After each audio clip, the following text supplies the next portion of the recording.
আমরা এরকম বলছিলাম যে কোনো সমতল দর্পণের যত সামনে লক্ষ্যবস্তু রাখা হয় বিম্ব তত সামনে গঠিত হয়। তারপরে আমরা বলেছিলাম যে অবতল দর্পণের ফোকাস দূরত্ব বক্রতার ব্যাসার্ধের অর্ধেক। ঠিক এই কাজগুলো আমরা করেছিলাম, মনে আছে কিনা তোমাদের? জি স্যার। এবং সেই সাথে আমরা আরো কিছু কথা বলেছিলাম যে বিবর্ধন বা এরকম কিছু কাজ ছিল, তো আমাদের একটা কাজ ছাড়া পড়ে গিয়েছিল যেটা আপনাদের একটু করা দরকার মনে হচ্ছে। এটা একটু করে ফেলি, তারপর বাকি কাজগুলো আমরা করছি। এবং আমি তোমাদেরকে বলছিলাম যে এই অবতল দর্পণের লক্ষ্যবস্তু 6টা জায়গাতে রাখা যায়, মনে আছে তোমাদের? মনে আছে কিনা দেখো দেখি। এরকম করে আমরা বলেছিলাম যে অবতল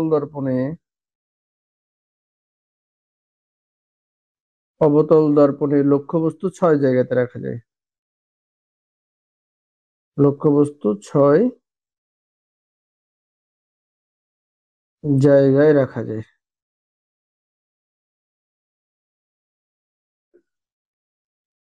রাখা যায় দিয়ে আমরা বলছিলাম, 1 নম্বরে বলছিলাম যে অসীমে রাখা যায়।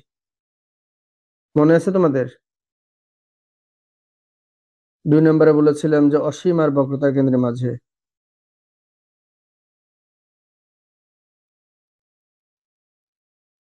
তোমাদের মনে আছে কি মনে নাই তামি সাহেব? জি স্যার। মনে আছে এগুলো?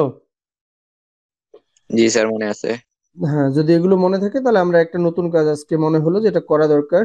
এটা তোমাদের করানো হয়নি তো, সারা পড়ছে মনে হচ্ছে। একটু করার চেষ্টা করি এটা, হ্যাঁ? আচ্ছা, ওকে। কোশ্চেনটা একটু দেখো, আমাদের প্রশ্নটা এরকম হবে আর কি, যে যে কোন সমতল দর্পণকে সমতল কোন সমতল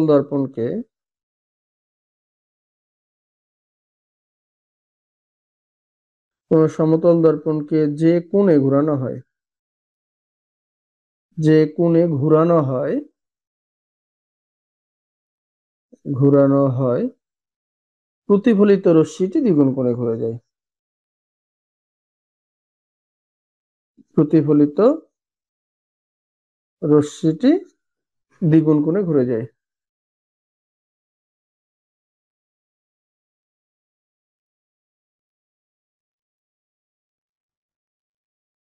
এইটা হলো প্রশ্ন। বুঝতে পারছো? এটা আমাদের প্রমাণ করতে বলবে, যে বলবে প্রমাণ করো এটা, বা দেখাও যে, অথবা প্রথমে দিয়ে বলবে যে দেখাও যে কোন সমতল দর্পণকে যে কোণে ঘোরানো হয় প্রতিফলিত রশ্মিটা দ্বিগুণ করে ঘুরে যায়। এটা হলো কোশ্চিন। এই কোশ্চিনের আমাদেরকে উত্তরগুলো করা দরকার। যদি কারো কোনো প্রবলেম না থাকে আমরা উত্তরগুলো শুরু করতে পারি।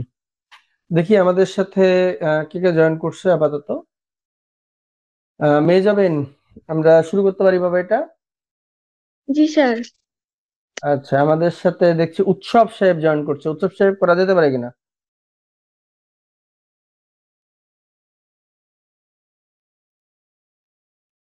আচ্ছা, আমাদের সাথে আরো দেখছি তুহি আছে। তুহি এটা করছো না? করা যায় কিনা বাবা এটা? স্যার, হ্যাঁ, এটা করা আছে না করতে হবে? স্যার আমাদের কিন্তু স্যার এটা করিয়েছে। স্যার করিয়েছে না? জি, আমি তাহলে একটু আমার মতো করাই, তাহলে তোমাদের একটু জায়গাটা ভিত্তিটা ঠিক হবে। জি স্যার। জি, ঠিক আছে, আমরা শুরু করি।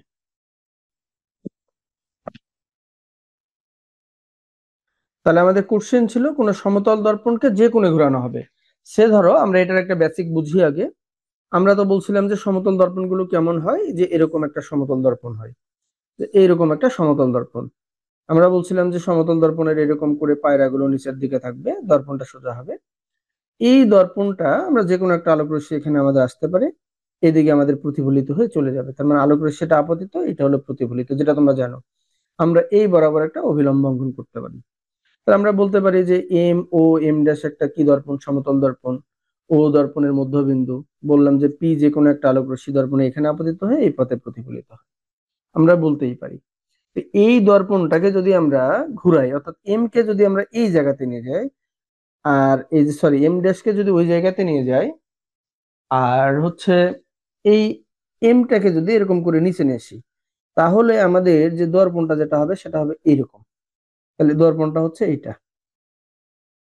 এইবার এই যে কোণটা উৎপন্ন হলো, এই কোণটাকে যদি আমরা থিটা কোণ ধরি, যে থিটা কোণ আমরা ঘুরেছি, তাহলে এই পাশে প্রতিফলিত রশ্মিটা যে কোণে ঘুরে যাবে, এই যে যে কোণে ঘুরে যাবে, এই জায়গাটা কতখানি আমাদেরকে এটা বের করতে হবে।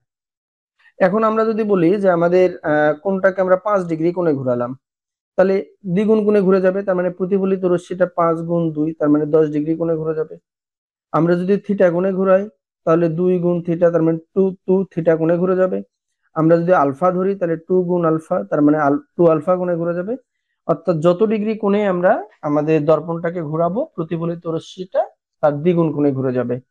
তো আমরা এটার উত্তরটা করার চেষ্টা করি। আমরা এটার একটু উত্তরটা করার চেষ্টা করি।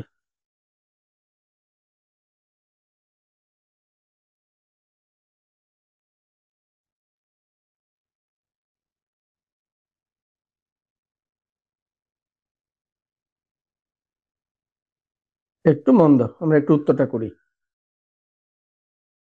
সমাধান বা উত্তর যাই বলি সেটা, সমাধান বলি আর উত্তর বলি, যাই বলি একই জিনিস, আমরা এটা করি। তাহলে এখন কি লিখবো? আমাদের কি দর্পণ ছিল? সমতল দর্পণ। আমরা এখানে একটা সমতল দর্পণ অঙ্কন করি। সমতল দর্পণ, আমরা সমতল দর্পণ অঙ্কন করলাম। এটা হলো সমতল দর্পণ। এই যে এটার নাম দিলাম হচ্ছে এম, আর এটার নাম দিলাম এম ড্যাশ, আর এটা দিলাম ও দর্পণের মধ্যবিন্দু দিয়েছি আমরা। তাহলে আমরা বলতে পারি পি থেকে যে কোনো একটা আলোক রশ্মি, পি থেকে যে কোনো একটা আলোক রশ্মি দর্পণের ও বিন্দুতে আপতিত হয়ে এই যে ও কিউ পথে প্রতিফলিত হয়, ও কিউ পথে প্রতিফলিত হয়, ও এন অভি লম্ব। এই জায়গাটা আমরা বলেছিলাম আপতন কোণকে আয় দ্বারা প্রকাশ করছিলাম এবং প্রতিফলন কোণকে আর দ্বারা প্রকাশ করেছিলাম। যেহেতু আমরা জানি আপতন কোণ আর প্রতিফলন কোণ পরস্পরের সমান, তার মানে আই সমান আর, আর আর সমান হচ্ছে আই, তাহলে আমরা এখানে আই দিলাম আমাদের কাজের সুবিধার্থে। যদি কারো কোনো কোশ্চিন না থাকে তাহলে আমরা শুরু করি। নাইম সাহেব, কোনো কোশ্চিন আছে?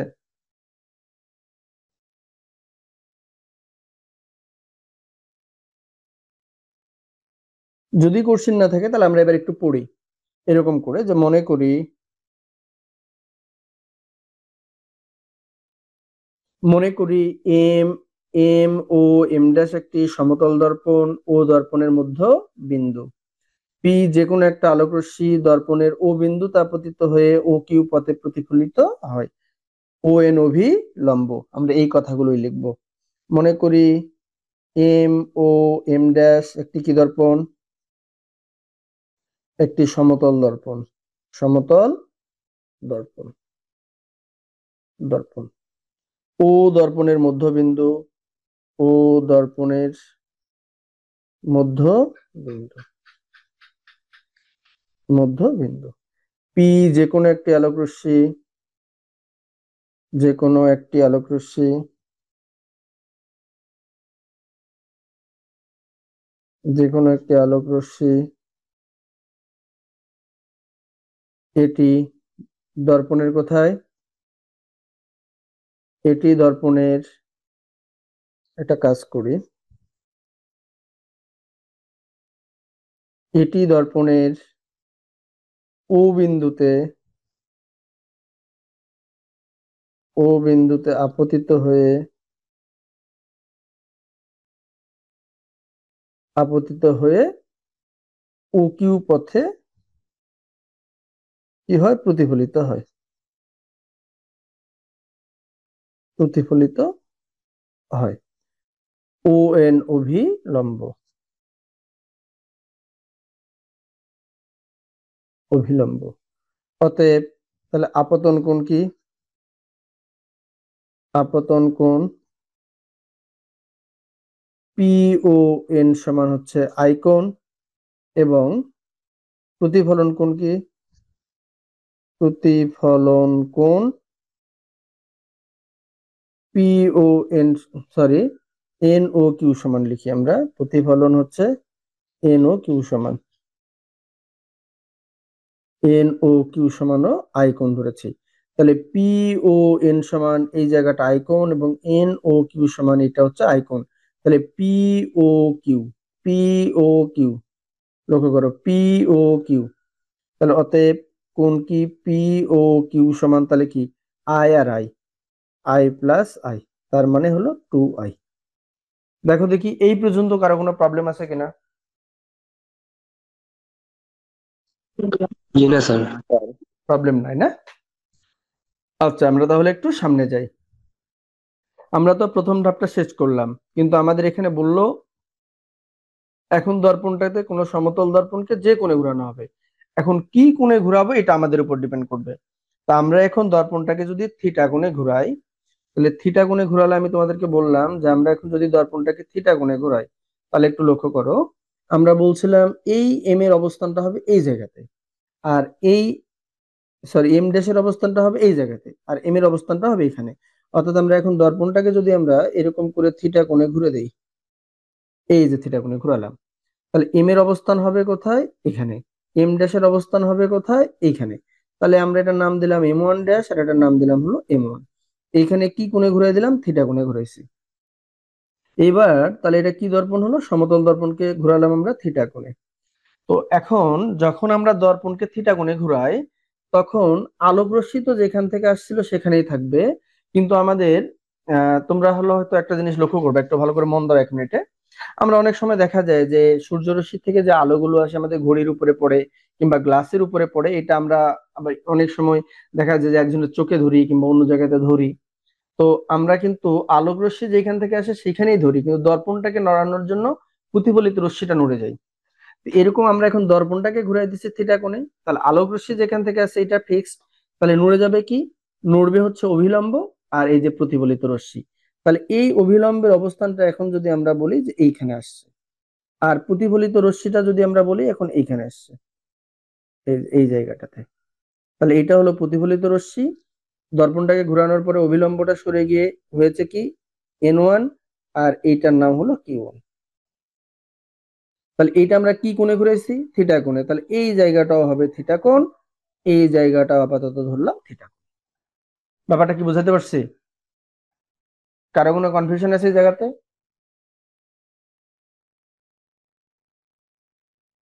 স্যার আরেকবার বুঝান। হ্যাঁ তামিম সাহেব, আমরা বললাম আমরা এখন দর্পণ তো এটা ছিল এম ও এম ড্যাশ, এই দর্পণকে আমরা থিটা কোণে ঘুরাইছি। তার মানে থিটা কোণে যদি দর্পণকে ঘুরাইতে চাই, তাহলে এম কে নিয়ে আসতে হবে M1 এ, আর এম ড্যাশ কে নিয়ে যাইতে হবে M1 ড্যাশে। তাহলে আগেরটার সাথে একটা কোণ উৎপন্ন হবে। যেহেতু আগেরটার সাথে একটা কোণ উৎপন্ন হয়েছে, তাহলে আলোক রশ্মি তো ফিক্স, যেখান থেকে আসবে সেটা ঠিক আছে। তো যেহেতু প্রতিফলিত রশ্মিটা ঘুরে যাবে, এখানে বলে দিয়েছে যে প্রতিফলিত রশ্মিটা ঘুরে, তাহলে প্রতিফলিত রশ্মি ঘুরলে অভিলম্ব ঘুরে যাবে। তাহলে এন ছিল আগে, আমরা পরে ঘোরাইলাম থিটা কোণে, তাহলে অভিলম্বটা সরে যাবে থিটা কোণে, এই যে থিটা কোণ দিয়েছি। তাহলে প্রতিফলিত রশ্মিটাও সরে যাবে থিটা কোণে, এই যে থিটা কোণ দিয়েছি। কথা কি ক্লিয়ার আছে নাকি? জি স্যার, বুঝছি। এবার আমরা কথাটাকে কি এভাবে লিখতে পারি কিনা দেখো তো। তোমরা যদি সম্ভব হয় এটা একটু দেখো, মন দাও, আমরা একটু কথাটা লেখার চেষ্টা করব। আবার এখানে কি লিখবো এখন? আবার, আবার কি লিখবো? যে এখন দর্পণটাকে থিটা কোণে ঘোরানো হলে, এখন দর্পণটাকে কোন কোণে ঘুরাইছি? থিটা কোণে। এখন দর্পণকে, এখন দর্পণকে থিটা কোণে ঘোরানো হলে, কোণে ঘোরানো হলে, ঘোরানো হলে কি হবে? এম এর অবস্থান হবে, এম এর অবস্থান হবে কি M1, ও এম ড্যাশের অবস্থান হবে, এম এর অবস্থান হবে কি M1, তাই না? 1 মিনিট, এম এর অবস্থান হবে M1, ও এম ড্যাশের অবস্থান কি হবে? এম ড্যাশের অবস্থান হবে, অবস্থান হবে M1 ড্যাশ। এখন তাহলে অভিলম্ব কি হবে? অভিলম্ব হলো কি N1, ও প্রতিফলিত রশ্মিটা কি হলো? প্রতিফলিত রশ্মি Q1। দেখো তো এই পর্যন্ত কারো কোনো প্রবলেম আছে কিনা? না স্যার। এই পর্যন্ত কোনো প্রবলেম নাই। এই পর্যন্ত যদি কোনো প্রবলেম না থাকে তাহলে আমরা একটু সামনে যাই। আচ্ছা, যেটা লিখবো সেটা আগে এখানেই লিখি, তোমাদেরকে বোঝার সুবিধার্থে এখানে আগে লিখে নিই, দাঁড়াও। আমাদের বোঝার সুবিধার্থে আমরা এখানে একটা লিখে দিতে পারি। এই তাহলে আমাদের এখানে ছকটা আছে, আমাদের জন্য সুবিধা হবে এই জায়গাটা বুঝতে। আমি এখানে তোমরা লিখিও না, আমি তোমাদের বোঝার সুবিধার্থে লিখতেছি, মানে আর কি আন্ডারলাইন করে দিয়ে বোঝার জন্য। আগে আমাদের ছিল পি ও এন, এখন আমরা যখন থিটা গুণে ঘুরাইছি তখন হয়েছে পি ও এন ওয়ান। হয়েছে কিনা দেখো, আগে ছিল পি ও এন, থিটা গুণে ঘুরানোর পরে আপাতত রশ্মি হচ্ছে পি ও এন ওয়ান। তাহলে এখানে আপতন কোণ তাহলে কি হলো, পি ও এন ওয়ান। এটা তাহলে কি আগে ছিল আই আর পরে হইলো কি থিটা, তার মানে আই প্লাস থিটা। প্রতিফলিত রশ্মিটা তাহলে কি হলো, এন ওয়ান ও কিউ ওয়ান, এন ওয়ান ও কিউ ওয়ান। তাহলে আগে ছিল কি আই, পরে হইলো কি থিটা, তার মানে আই প্লাস থিটা। তাহলে এখন যদি আমরা বলি পি ও কিউ ওয়ান, তাহলে পি ও কিউ ওয়ান সমান আই আই, আগে ছিল তো i plus i i two i, অর্থাৎ আমরা আমরা করতে পারি যে পি ও এন মানে কি আই প্লাস থিটা, আবার এন ও কিউ ওয়ান এটা সমানও ছিল আই প্লাস থিটা। তাহলে এবার দেখো আই আই, তাহলে two i plus theta theta, two theta. এই জায়গাটা বুঝতে পারছো কিনা?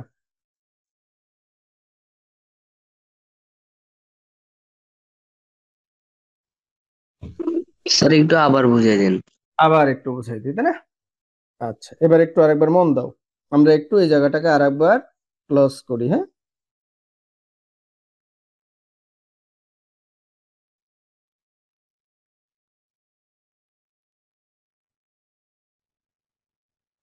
আচ্ছা, এবার একটু মন দেই আমরা।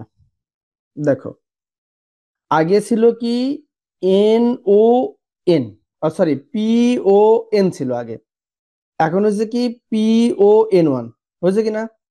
তাহলে আগে ছিল এখানে আই আর পরে হইলো যোগ কি থিটা, তার মানে পি ও এন ওয়ান। তাহলে কি হয়েছে, পি ও এন ওয়ান। এটা আগে ছিল কি আই, পরে যোগ হইলো কি থিটা, যখন থিটা কোণে ঘুরাইলাম তার মানে আই প্লাস থিটা। এখন আবার দেখো, আমরা এন ওয়ান ও কিউ ওয়ান পরে যখন হইলো এন ওয়ান ও কিউ ওয়ান এটা, তার মানে আগে ছিল আই পরে হইলো থিটা, তার মানে কি আই প্লাস থিটা। তাহলে এখন পি ও কিউ ওয়ান, তাহলে কি পি ও কিউ ওয়ান, তাহলে আই আই কি হইলো টু আই, আগে এখন থিটা পরে থিটা, তাহলে কি হইলো টু থিটা। বুঝতে পারছি কিনা? জি স্যার বুঝছি। আচ্ছা, সবাই যদি বুঝি তাহলে আমরা এই কথাটা নিচে লিখবো, এটা তোমাদের লেখার দরকার নাই, আমি একটু আমার কাজের সুবিধার্থে বা তোমাদের বোঝার সুবিধার্থে লিখেছি, এটা তোমাদের লেখার দরকার নাই, আমরা নিচে যাচ্ছি, হ্যাঁ।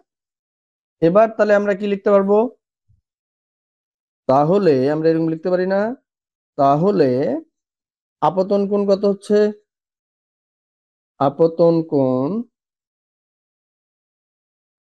পি ও এন ওয়ান সমান তাহলে কি আই প্লাস থিটা।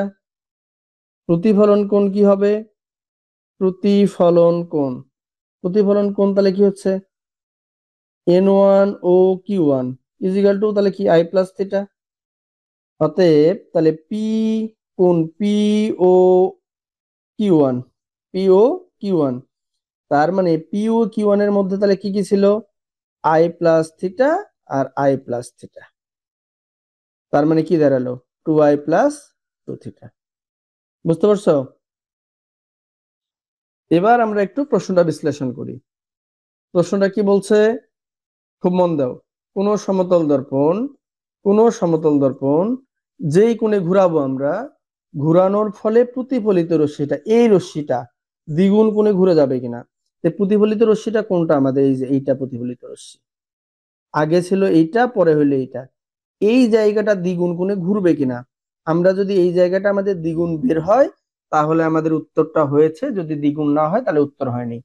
অর্থাৎ আগে ছিল কিউ, পি ও কিউ ছিল আমাদের প্রতিফলিত রশ্মি, আমরা দর্পণকে যখন ঘুরাইছি তখন হচ্ছে কিউ ও কিউ ওয়ান এটা প্রতিফলিত রশ্মি, অর্থাৎ এন ওয়ান ও কিউ ওয়ান এটা হচ্ছে প্রতিফলিত রশ্মি। তা আমাদের আগের রশ্মি ঘুরানোর পরে হলো কিউ ওয়ান রশ্মি, আগের রশ্মির নাম কিউ, পরের রশ্মির নাম হলো কিউ ওয়ান, ঘুরানোর পরে।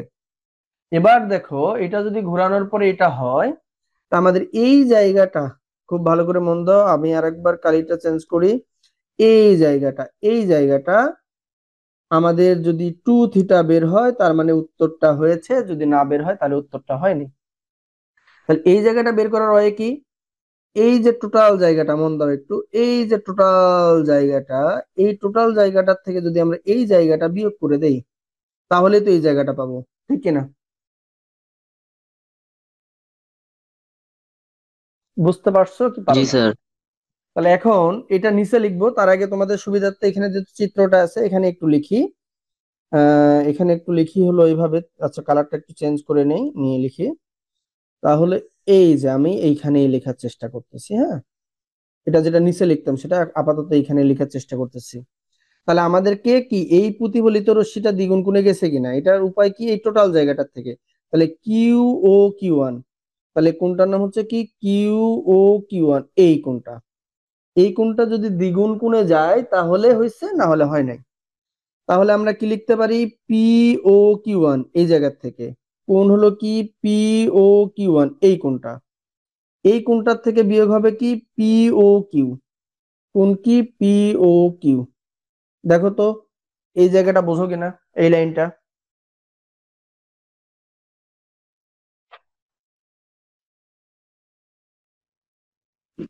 স্যার একটু আবার বুঝিয়ে দেন স্যার, বুঝি নাই। আচ্ছা, আমরা বুঝিনি তাই না? আমরা বলছিলাম বাবা প্রতিফলিত রশ্মি কোণটা ও কিউ ছিল, তাই না? একটু আমার সাথে কথা বলতে হবে। প্রতিফলিত রশ্মিটা কি ছিল, ও কিউ। কুকিও। হ্যাঁ, পরে যখন আমরা দর্পণটাকে ঘুরাইলাম, ঘুরানোর ফলে প্রতিফলিত রশ্মিটা হলো কি ও কিউ ওয়ান। জি স্যার। এখন কথা হলো আমরা যখন প্রতিফলিত রশ্মিটাকে ঘুরাইলাম বা ওই দর্পণটাকে ঘুরাইলাম, তাহলে প্রতিফলিত রশ্মিটা ঘুরে গেছে, কিউ থেকে কিউ ওয়ান হয়েছে। তো এরা বলছে তুমি যখন প্রতিফলিত রশ্মিটাকে মানে দর্পণটাকে ঘুরাইছো, তখন প্রতিফলিত রশ্মিটা দ্বিগুণ কোণে ঘুরে যাচ্ছে কিনা। দর্পণটাকে আমরা কোন কোণে ঘুরাইছি, দর্পণকে কোন কোণে থিতা ঘুরাইছি? কোণে। হ্যাঁ, থিটা কোণে ঘুরাইছি। দেখুন প্রতিফলিত রশ্মিটা তার ডাবল কোণে মানে টু থিটা কোণে ঘুরে যায় কিনা এটা প্রমাণ করতে হবে। তাহলে আমাদের প্রতিফলিত রশ্মি কোনটা, এই জায়গাটা। আমি আর একটু ক্লিয়ার করি, দাঁড়াও, আমাদের সুবিধার্থে কাজের। আমার তো এটা জন্ডিস হয়েছে মনে হচ্ছে। এবার দেখো, আমরা প্রতিফলিত রশ্মি তো এইটা, ঠিক কিনা? জি স্যার। এখন এই জায়গাটা দ্বিগুণ কোণে গেল কিনা এটা আমাদেরকে প্রমাণ করতে হবে। এইটা প্রমাণ করার ওয়ে হলো, তাহলে এই জায়গাটা আমাদের বের করতে হবে, এই জায়গাটা তাহলে মানে কি কিউ ও কিউ ওয়ান, এই যে কিউ ও কিউ ওয়ান, এই জায়গাটা কতখানি, এই যে টোটাল জায়গাটার থেকে যদি আমি এই জায়গাটা বিয়োগ করে দেই তাহলে তো আমি এই জায়গাটা পাবো, ঠিক কিনা? জি স্যার। তাহলে পি টোটাল জায়গাটা কি পি ও কিউ ওয়ান, এই যে পি ও কিউ ওয়ান, এখান থেকে বিয়োগ করব কি পি ও কিউ, এই যে পি ও কিউ। এবার বুঝতে পারছি? জি স্যার বুঝছি। এবার আসো, পি ও কিউ ওয়ান এর মান কত বের করলাম নিচে আমরা, এই যে আসো পি ও কিউ ওয়ান, এই যে দেখো পি ও কিউ ওয়ান এটা মান বের করছি কত, দেখো পি ও কিউ ওয়ান এর মান কত বের করছি, two i plus two theta, two i plus two Q, two, two theta two sorry. Theta, হ্যাঁ সমস্যা নাই, টু টু আই প্লাস কি টু থিটা, কি চিহ্ন, মাইনাস। এখন দেখো পি ও কিউ আমরা কত বের করছি, এই যে পি ও কিউ, এই যে পি ও কিউ, এই যে পি ও কিউ কত বের করছি, two i. Two i. Two i, এইটা বের করছি আমরা হলো টু আই, এই যে আমরা বের করলাম হচ্ছে টু আই। এই টু আই কাটা, তাহলে কি থাকে, টু টু থিটা। থিতা। ঘুরাইছিলাম কি কোণে, এটা কোণে, থিতা কোণে। আর ঘুরে গেল কি কোণে। টু থিতা কোণে। তাহলে টু এই থিটা কথাটাকে করে। একটু নিচে লিখি, ঠিক আছে? জি স্যার। এখন এই কথাটাকে একটু নিচে লিখবো, তাহলে বা অতএব পি ও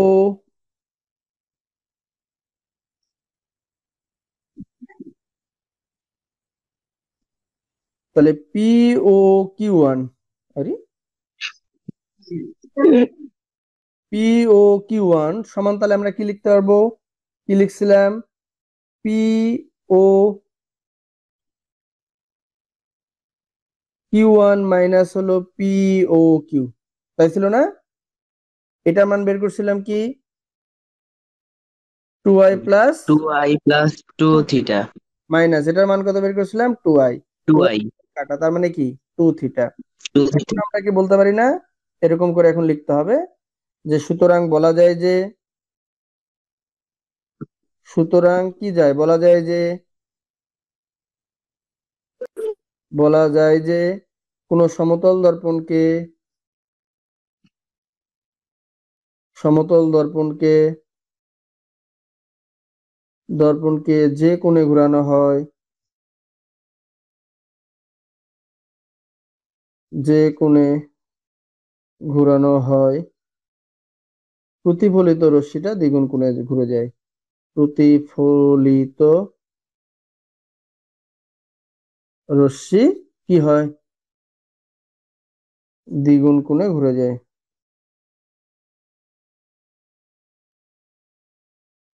আমি কি বুঝাইতে পারছি? এই কোশ্চেনে কারো কি কোনো প্রবলেম আছে? না স্যার। জি না কারো স্যার। যদি কোনো প্রবলেম না থাকে, কারো যদি কোনো প্রবলেম না থাকে তাহলে মোটামুটি এই অধ্যায়ের যে বেসিক গুলো আছে বেসিক গুলো মোটামুটি শেষ। এখন আরেকটা ছোট কাজ আছে, আমি তোমাদেরকে এরকম একটা সূত্র বলছিলাম, মনে আছে কিনা? 1/u plus 1/v is equal to 1/f।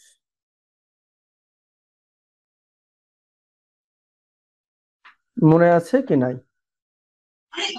G sir. হ্যাঁ, এখানে হচ্ছে ইউ কি বলছিলাম বাবা? মনে আছে ইউ কি বলছিলাম? লক্ষ্য বস্তু বলছিলাম, মনে আছে কি?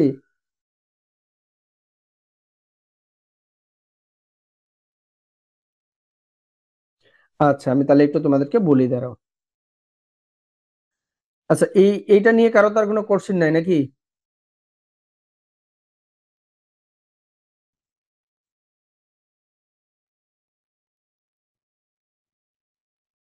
আচ্ছা, আমি তোমাদের সূত্রটা দেখার আগে একটা কাজ দেখাই নেই আগে। আচ্ছা, তোমাদেরকে বলছিলাম যে অবতল দর্পণের লক্ষ্যবস্তু কয় জায়গাতে থাকতে পারে?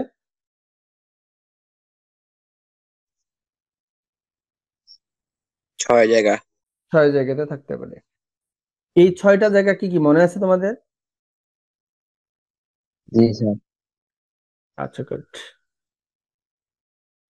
আচ্ছা, মনে থাকলে খুব ভালো। আমরা একটা ছোট কাজ দেখি এখন, তোমাদের কাজগুলো করাই দিচ্ছি, অসুবিধা নাই।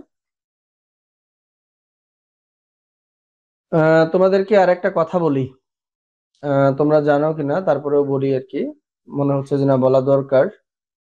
আম,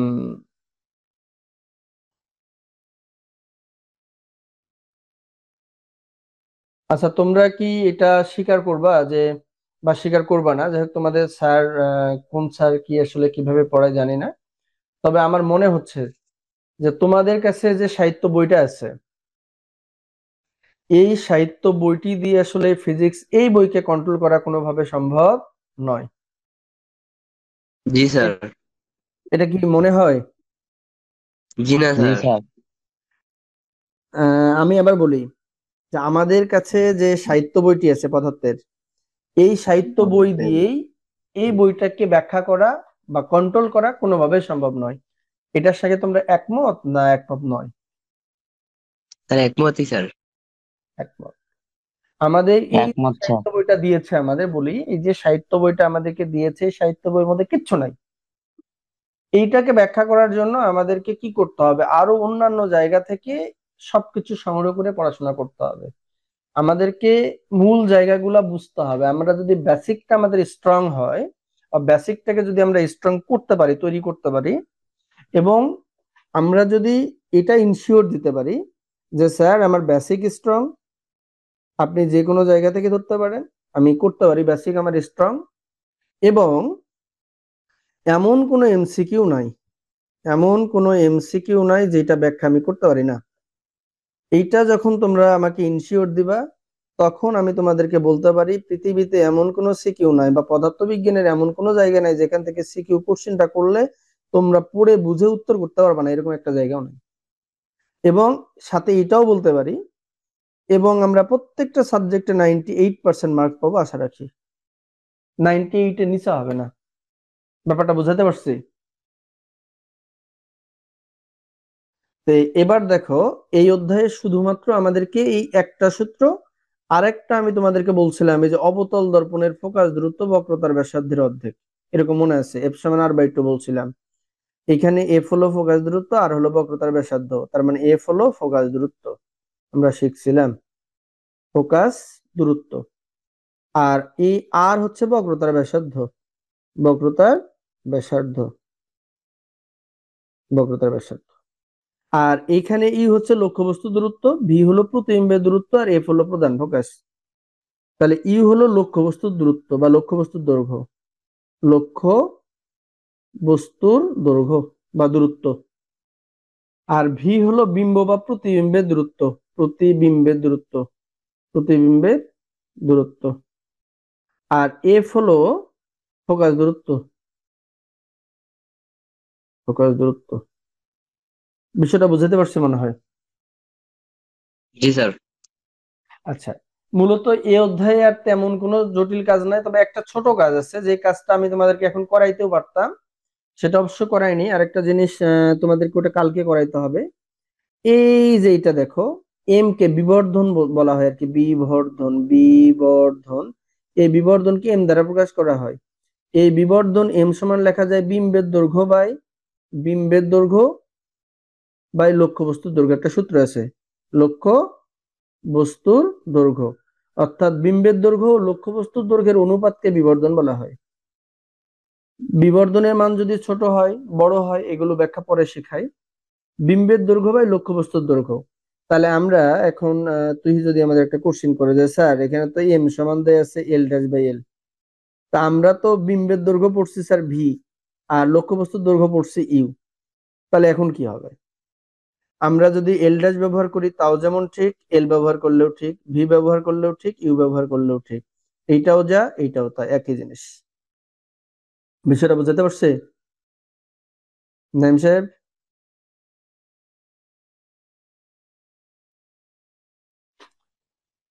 আচ্ছা, জি স্যার তোমাদের কি, বুঝছি। হ্যাঁ, এই অধ্যায়ে কারো কি আর কোনো কোশ্চেন আছে?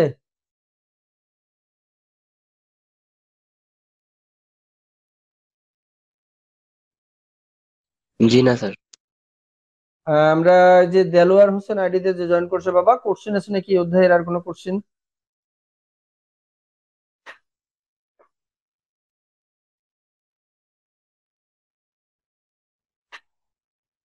আচ্ছা, তুই এই বিষয়ে আর কোনো কোশ্চেন আছে বাবা? না স্যার। অধ্যায়ের মোটামুটি কাজ শেষ, আর সমস্যা নাই তো? না স্যার। মেজাবেন, না স্যার, সমস্যা নাই। নাইম, না স্যার, সমস্যা নেই। হৃদয় সাহেব, জি না স্যার, কোনো সমস্যা নেই। আর এই পাশে আমাদের সাথে তামিম আছো? জি স্যার। সমস্যা নাই তো না? না। আচ্ছা, তাহলে তোমাদের একটা বাড়ি কাজ দেই। জি স্যার দেন। জি স্যার। আচ্ছা, বাড়ি কাজটা হলো, এই অধ্যায়ের কাজগুলো সহজ আছে আর কি। এই অধ্যায়ের বোর্ড কোশ্চেন আছে না তোমাদের, বোর্ড প্রশ্ন, বোর্ড জি প্রশ্নের স্যার। এমসিকিউ। জি আর এই অধ্যায়ের বোর্ড প্রশ্নের হলো সিকিউ।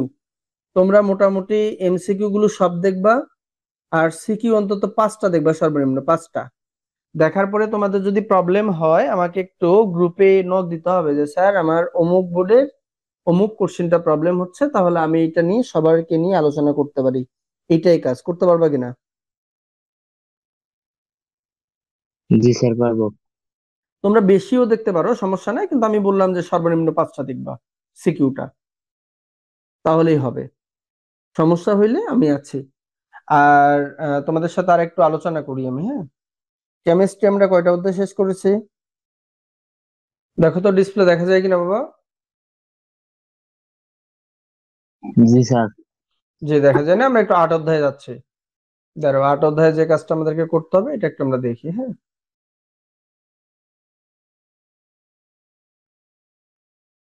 অষ্টম অধ্যায়। এই যে অষ্টম অধ্যায় তোমাদেরকে যেটা করতে হবে, এখান থেকে হাতে গোনা 2 থেকে 4টা কোশ্চেনই হয়, বেশি হয় না।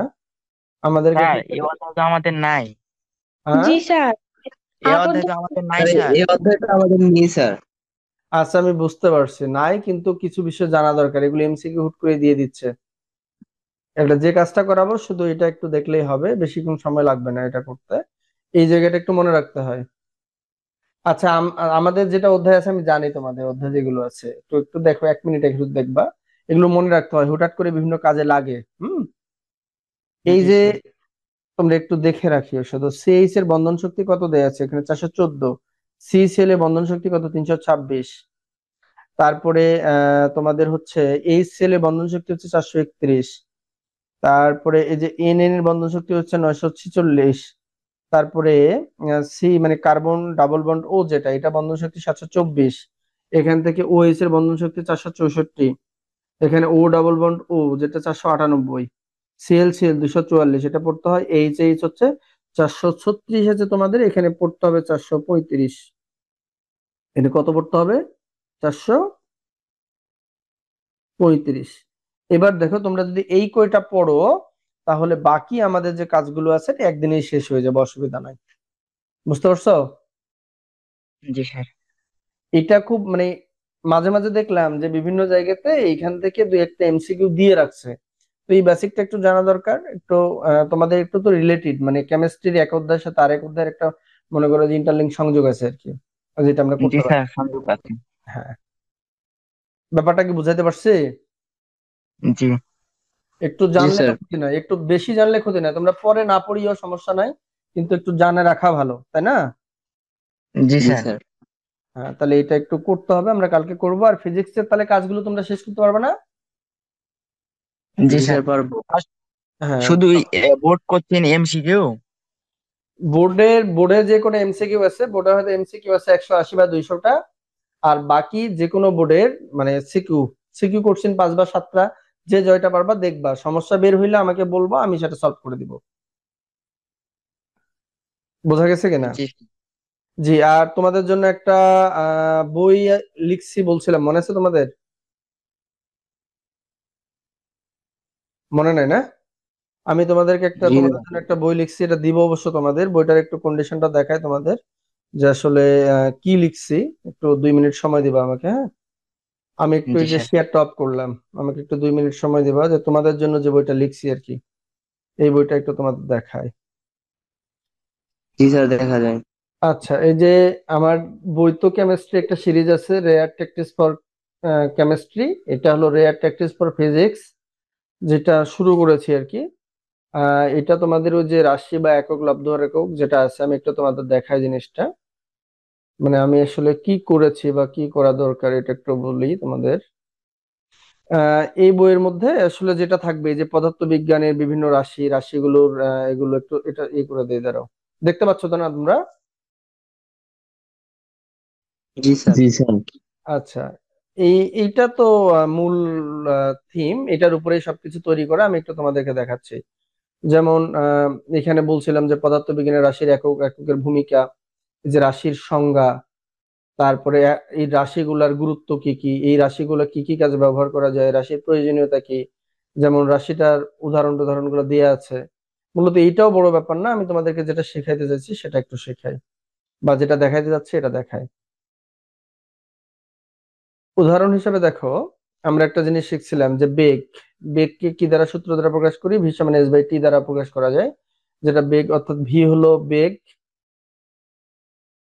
আর এস হচ্ছে দূরত্ব, টি হচ্ছে সময়, যেটার একক এমএস বা মাত্রা হলো এটা। ত্বরণের ক্ষেত্রে ত্বরণে ইজ ইকুয়াল টু লেখা যায় কি? ভি বাই টি, অর্থাৎ বেগ বাই সময়। বল সমান এটা লেখা যায়। এই মাত্রাগুলো, এগুলো কিভাবে আমি একটু দেখাচ্ছি তোমাদের। এই যে এখান থেকে মূল কাজ শুরু আর কি, হ্যাঁ। এই যে মৌলিক রাশি 7টা, এই 7টা সম্পর্কে বিস্তারিত বলা আছে। যে যে কোনো দুটি বিন্দুর মধ্যে দূরত্বকে বলছে আমরা দৈর্ঘ্য। দৈর্ঘ্যটা কোন কোন জায়গাতে আমরা ব্যবহার করতে পারি সেটা। দৈর্ঘ্যকে কি দ্বারা প্রকাশ করা হয়, একক কি, মাত্রা কি। ভরকে আমরা কোন কোন জায়গাতে প্রয়োগ করতে পারি, এই জাতীয় বিষয়টা। আর এগুলো তো সুন্দর করে বলাই আছে। এখন যেটা দেখাতে চাচ্ছিলাম এটা দেখায়। এই যে ধরো, আমাদেরকে কেউ যদি বলে যে বেগের একক ও মাত্রা নির্ণয় করো, এই যে আমি এখানে সুন্দর করে বেগের মাত্রা নির্ণয় করে দিয়েছি, এই যে এখানে সুন্দর করে বেগের একক নির্ণয় করে দিয়েছি। এখন কেউ যদি বলে যে বেগ একটা লব্ধ রাশি, কিভাবে প্রমাণ করব? এই যে বেগ লব্ধ রাশি, বেগ সমান আমরা সরণ বাই সময় জানি যে বেগকে বিশ্লেষণ করলে দুটো মৌলিক রাশি পাওয়া যায়, সুতরাং এটা একটা লব্ধ রাশি। এখন যদি বলি ত্বরণ, ত্বরণের ক্ষেত্রে ত্বরণের সংজ্ঞা লিখেছি, ত্বরণকে কি দ্বারা প্রকাশ করা হয় সেটা। এই যে ত্বরণের একক বা মাত্রা, ত্বরণের এককটা সুন্দর করে লিখে দিয়েছি, কিভাবে ত্বরণের এককটা লিখতে হবে। ত্বরণের যে মাত্রা এটা, ত্বরণের একক এটা লিখছি, এই যে সুন্দর করে লিখে দিয়েছি। এখন যদি কেউ আমাদেরকে জিজ্ঞেস করে যে ত্বরণ একটা লব্ধ রাশি, তাহলে কি করব? এই যে ত্বরণ যে লব্ধ রাশি, এটা প্রমাণ করে দিয়েছি। তারপরে এখান থেকে যদি আমাদেরকে কেউ বলে বল, বল কি, যে বলের যাবতীয় বিস্তারিত বিষয় বলা আছে এখানে। এখন যদি বলে বলের মাত্রা নির্ণয় করো, এই যে সুন্দর করে বলের মাত্রা নির্ণয় করে দেওয়া আছে। এখন কেউ যদি বলে বলের একক নির্ণয় করো, তাহলে বলের এককে যে কেজি, এমএস, ইনভার্স 2 হইতে পারে। বল সমান একক সমান নিউটন লেখা যেতে পারে, তাহলে বলের একক নিউটন হইতে পারে, কেজি মিটার পার সেকেন্ড হইতে পারে, বা মিটার এমএস ইনভার্স 2 হইতে পারে। এরকম করে এখানে বলছিলাম যে ভরের মাত্রা এম, এখানে ত্বরণ সরণের মাত্রা এল, তারপরে সময়ের মাত্রা টি। এই যে বিষয়গুলো সুন্দর করে করা আছে। এখানে যদি বলা হয় যে বল একটা লব্ধ রাশি, তাহলে কিভাবে প্রমাণ করবো, এরকম করে প্রমাণ করা যায়।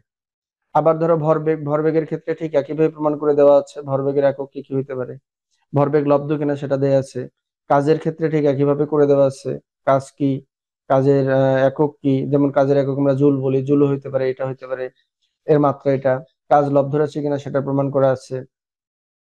তারপরে ধরো যে এখানে ক্ষমতা, ক্ষমতার একক কি বা ক্ষমতার মাত্রা কি, এই যে ক্ষমতার একক, ক্ষমতার মাত্রাগুলো ওয়াট সুন্দর করে করে দেওয়া আছে। তারপরে এখান থেকে তোমরা যদি এখন জিজ্ঞেস করো যে ক্ষমতা লব্ধ রাশি কিনা, সেটা প্রমাণ করা আছে। আবার শক্তি, শক্তিটার কি, শক্তির ক্ষেত্রে আছে। তারপরে এবার লব্ধ রাশির এই প্রমাণ। তারপরে যে গতিশক্তি কি, গতিশক্তির একক বা মাত্রাগুলা কি, গতিশক্তিটা লব্ধ রাশি কিনা এটা। যেমন বিশেষ করে এখানে আরেকটা জিনিস আমার ভালো লেগেছে, সেটা হলো আমরা করছিলাম, মনে আছে তোমাদের, যে এরকম একটা বিষয়, যে তোমাদেরকে যদি বলা হয় যে কর্মদক্ষতা, মনে আছে তোমাদের কিনা, যে কর্মদক্ষতা আসলে এটা হচ্ছে লব্ধ রাশি না মৌলিক রাশি, নাকি এর একক আছে না মান আছে না লব্ধ রাশির মাত্রা আছে কিনা। এই যে যেমন ধরো কর্মদক্ষতাকে আমরা এটা বলেছি, কর্মদক্ষতার এই যে মাত্রা, এই মাত্রার ক্ষেত্রে আমরা বলছিলাম যে কর্মদক্ষতা সমান কাজ বাই শক্তি জানি। তাহলে কাজের মাত্রা বাই শক্তির মাত্রা, কাজের মাত্রা এটা, শক্তির মাত্রা এটা, ক্যালকুলেশন করলে কর্মদক্ষতার কোনো মাত্রা নাই। তাহলে কর্মদক্ষতার এককের ক্ষেত্রে কি কাজের একক বা এই শক্তির একক, কাজের একক জুল, শক্তির একক জুল, কাটাকাটি গেলে এটা কি থাকে না, একক থাকে না। কর্মদক্ষতা আসলে কি লব্ধ রাশি কিনা। যেহেতু গতিশক্তি একটা লব্ধ রাশি, তাহলে কর্মদক্ষতা সমান কাজ বাই শক্তি জানি। তাহলে কাজ সমান কি ভর, ত্বরণ, উচ্চতা, শক্তি সমান একই জিনিস লেখা যায়। তাহলে এখানে কর্মদক্ষতা বিশ্লেষণ করলে কাজের মৌলিক রাশি আর শক্তি মৌলিক রাশি অনুপাত পাওয়া যায়, যা একই ধরনের। সুতরাং বলা যায় যে কর্মদক্ষতা হলো একটা মাত্রাহীন লব্ধ রাশি। ব্যাপারটা কি বুঝাতে পারছি কিনা তোমাদের? জি স্যার। এরকম প্রতিটা অধ্যায়ের প্রতিটা একক নিয়ে এইভাবে কাজগুলো করা আছে এখানে। হ্যাঁ, তো তোমাদের এটা সম্ভবত দুই একদিন পরে চাইলে আমি হয়তো তোমাদেরকে, দুই একদিন বলবো না, যে আজকে হচ্ছে কয় তারিখ, 2 তারিখ, মোটামুটি 5-7 তারিখ বা 10 তারিখের মধ্যে আর কিছু কাজ বাকি আছে। এইটা তোমাদেরকে যদি আমি আহ, শেষ করে দিলে তোমাদের জন্য এটা হয়তো একটু হেল্প হবে, তাই না? জি স্যার। জি মানে স্যার। এটা কি মনে হচ্ছে যে হেল্প হবে কিনা? জি স্যার হবে। হবে। মানে প্রত্যেকটা একক ধরে ধরে করা আছে, প্রত্যেকটা রাশি ধরে ধরে করা আছে, বুঝতে পারছো? জি স্যার। জি স্যার। সেটাই কথা। আমরা আহ আমাদের সাথে এখন কি আছে, নাইম সাহেব আছো? জি স্যার। কাজ হবে না এগুলো দেখি, এগুলো তোমাদের আগে জানা না, এগুলো দরকার আছে। দরকার আছে স্যার। আমরা একটু তহির কাছে আসি। তহি, এগুলো কি আগে তোমাদের করা আছে না কি বাবা? জি স্যার। এগুলো সব করা আছে? জি স্যার, আমাদের হচ্ছে একটি সিদ্ধি দেওয়া আছে, ওখানে সবগুলো হচ্ছে একক মাত্রায় সবগুলো দেওয়া আছে। মানে এরকম করে ভেঙে ভেঙে করা আছে? স্যার। সমস্যা নাই না? না স্যার। আচ্ছা, এরকম করে ভেঙে ভেঙে করা আছে, তাহলে তো সমস্যা নেই, আলহামদুলিল্লাহ, অনেক ভালো। আর তাহলে যাদের যাদের কাছে এটা নাই মনে হচ্ছে, যেমন এরকম করে করা আছে নাকি তুই, যে কাজের সূত্র এটা, একক এটা, মাত্রা এটা, এরকম করে, না এরকম করে ভেঙে ভেঙে করা আছে? স্যার এরকম ভাবে ভেঙে করা আছে। এই যে এই ছকটাতে যেমন আছে দেখতে পাচ্ছ, জি স্যার।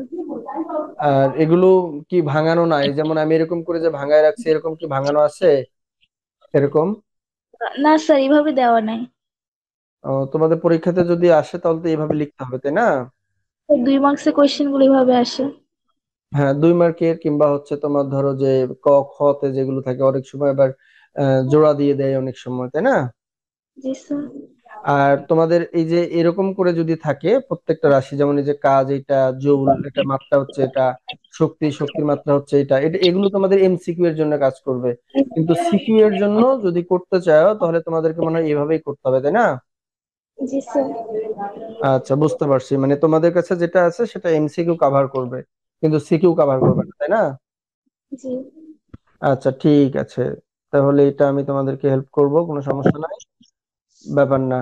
যেমন এই যে পদার্থের ক্ষেত্রে বলছিলাম যে ঘনত্বের মাত্রা একক, এগুলো সবগুলো। যেমন এই যে তোমাদের কাছে হয়তো এই প্যাটার্নে আছে, আমি একটু দেখাই, একটু ধারণা নিচ্ছি, কিছু মনে করো না, হ্যাঁ বাবা? না স্যার। আচ্ছা, দেখো তোমাদের কাছে হয়তো এই প্যাটার্নে আছে, একটু দেখাই নেই আমি।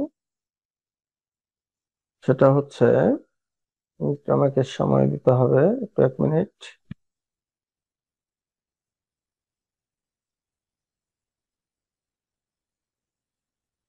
এই যে এই প্যাটার্নে আছে না?